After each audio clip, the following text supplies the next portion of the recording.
It is time for us to move to the jargon of the day so we can get back to questions. This jargon of the day, this is when we take one word, one phrase, one acronym. We try to figure out what in the hey nani are those experts talking about? Why does this matter? Why should we care? Why do you want to suck my time up with jargon, right?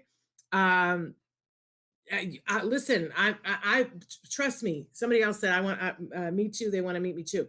I am just waiting for this COVID thing to be over because I got all these, things that I want to do, places I want to go. So we'll get an opportunity to meet. We'll all get an opportunity to meet. Yes, there have been people that I've wanted to meet in my life, and it just works out. It will work out. Although I have not yet met Oprah. Somebody, if I want to meet Oprah. So there you go. But we will get an opportunity to meet because I'm available. It happens. Trust me. Okay, so we're at the jargon of the day. We're taking it one phrase at a time, trying to make sense of it so that we can benefit from that knowledge, right? I know it seems like, it's too much sometimes, but just a little bit at a time. So I thought we'd done this before, but apparently we've never done it before. So take a look at what our jargon for the day is. It attention-maintained behavior. We talk all the time on the show about the 4 usual suspects. And lately I've started talking about the 5th usual suspect because it's like that, A, E, I, O, U, and sometimes Y. Our sometimes Y is our 5th usual suspect, but these are the reasons why behavior happens. And it's why if we were to take all challenging behavior and put them into a bucket, it would be one of these 4 asterisk 5 and potentially more than one. So the next couple of jargons, we're going to be going over these. So attention-maintained behavior. What is it? We've all seen it, but can we define it? First, we're going to give you the actual definition, make fun of it, and then we're going to move on to the working definition. So our actual definition here is when social positive reinforcement maintains a behavior. Don't you love it when they just take the words that are in the phrase and they rearrange them for it to be the definition? Social positive reinforcement. Well, social positive reinforcement is just a fancy way of saying attention. And maintaining a behavior, we're going to get to that in just a second. So this definition is fairly useless. All right. So let's move on to our working definition here. Working definition of attention-maintained behavior is when the paycheck is attention. And I know we're still using the word but I think we all have at least a little bit of an idea of what attention looks like. But here's the asterisk there, is that attention is positive for the individual, whether the attention is positive or what we perceive as negative. So don't get caught up in this idea that it has to be positive for it to be positive reinforcement. Positive reinforcement, is just that I got something. I got something. I got a paycheck. I got a paycheck, right? We just saw the part of the movie Jerry Maguire the other day, and I love Cuba Gooding Jr. Show me the money, right? Well, this is kind of our kids. This is kind of all of us. We all have a bucket, our own personal size bucket that's how much attention we need to feel good. Every single one of us has this bucket.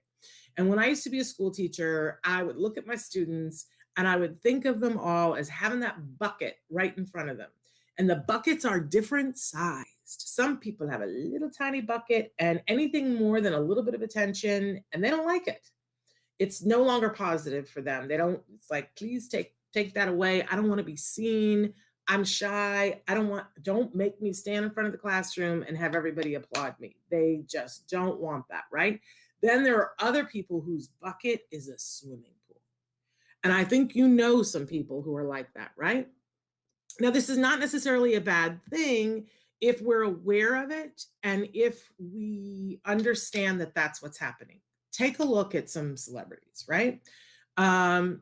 People, look, I have a pretty big, good sized bucket of attention, probably bigger than a lot of other people. People who are in the public eye that has to be reinforcing to them on some level, or they engage in challenging behavior to escape it, right? And we've seen that behavior too. But there are a lot of celebrities that we see that they are so attention maintained that they need to have it, and it's like a drug. They got to have it, and they got to have it, and they got to have it. And just like our kiddos, if they're not getting enough attention, then they will take negative attention. When you're being mean to them, they'll take it. When you're yelling at them, they'll take it because it fills the need. And that's a little dicey because I think we all go, I don't understand that. They did that and they got in trouble and they knew that they were going to get in trouble. That doesn't make any sense unless you understand that what it is that they need attention. And here's the thing about that is that if you give them good attention, they'd rather have that and they will choose that over the being yelled at. So this is power. Knowledge is power, right? So for instance, when I was a school teacher and standing in front of a classroom, sometimes my biggest class, I think, had 54 students in it. High school students, yes. And all with their own little buckets, right? And it becomes imperative for me as the teacher to look and go, who are my kids that have the biggest buckets, right? Because they're either going to sink my battleship or they're going to make my day. And that's a great way to look at it because if you understand attention, and if I knew, okay, I got these 5 kids that are most likely to be disruptive in this classroom, and if any one of them becomes disruptive, I lose, everybody's going to give them their attention because these kids are good at getting attention, and I'd lose the class for the day. So instead, I would start the day by giving those 5 people tons of attention. Tons of attention. Like I might start the day when they come in the door, I make sure I'm there to greet them. I'm saying hello to everyone, but I'm making sure that I make eye contact and say, Michael, I'm so glad you're here today. I got to ask you something, right? Attention to putting stuff in the bucket, right? Getting the bucket primed so that we don't get to deficit, right? And then I might say, Shalene, I need somebody to pass out papers. You're really good at that. Can you come pass out these papers? That's attention, right? And I say, great job. Michael, way to pass those papers back, right? Giving that attention beforehand. And this is a big deal with attention because if I know somebody needs it, then I want to be giving it to them in the proper way, in the proper moment. I want to be doing antecedent modification. I want to get there before we get to a problem where the bucket is empty and they got to act out.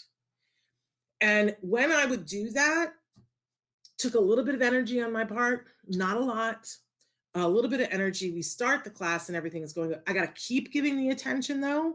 And I got to be mindful that if I don't give, Becky attention every 3 minutes, I'm going to have a problem. And then once I got a problem, I got to deal with consequences. And consequences are hard with attention because then, I have to not pay attention to the behavior.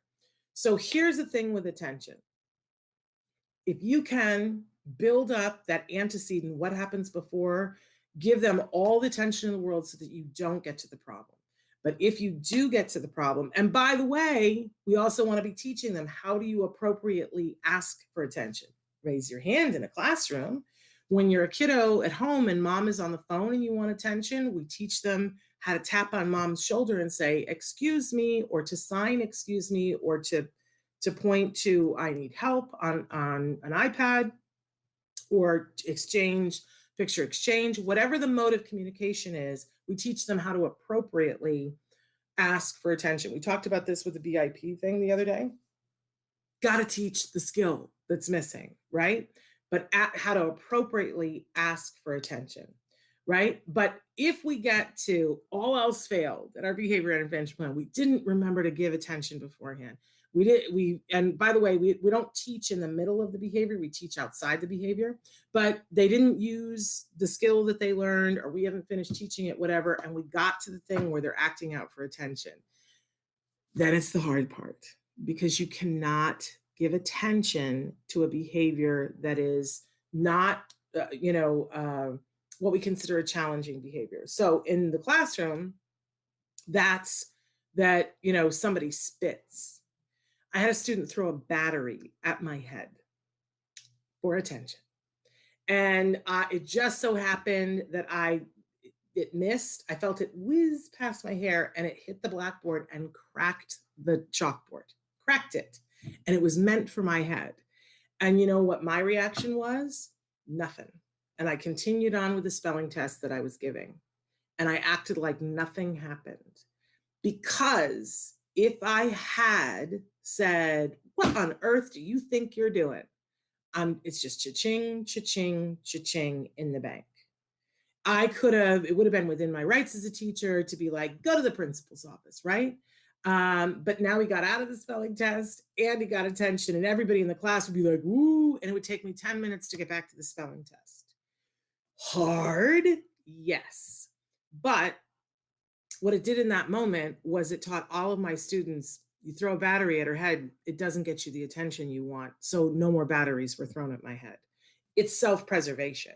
So that non-reaction, right, is absolutely imperative. Often people will say, "Oh, we got to ignore your child." I'm really fussy about that because I think it's really important that we language these things. We're not ignoring anyone.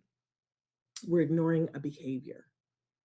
And if we can start to think of it that way, we ignore the behavior, not the child.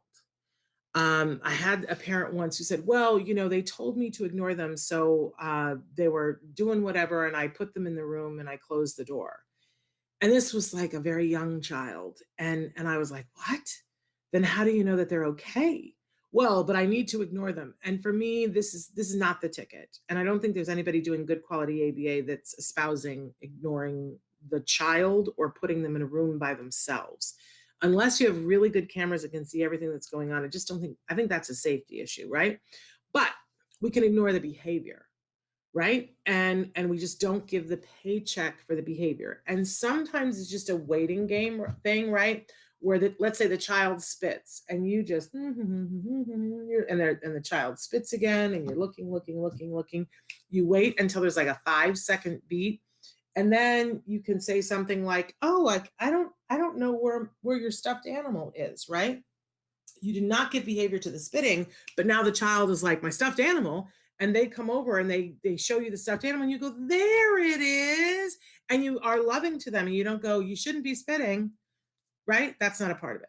So knowing when the paycheck is attention, and then as always with all of these things, we don't want to give the person what it is they're seeking. So with attention, if they're engaging in attention-maintained behavior, we don't want to give that behavior attention. 5 seconds later, we can give attention for something else, or we can ask a question and then give attention to that, right? But we're cutting off the blood supply to this behavior. So this is going to be important when we start to talk about everything else.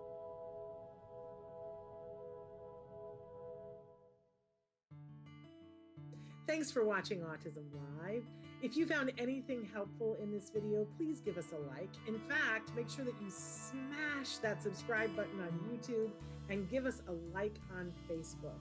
You can also follow us on Twitter and Instagram for important updates. And please download our free podcast wherever you get your podcasts. See you next time. Until then, give your kiddos a hug from me and one for you too. Bye-bye for now.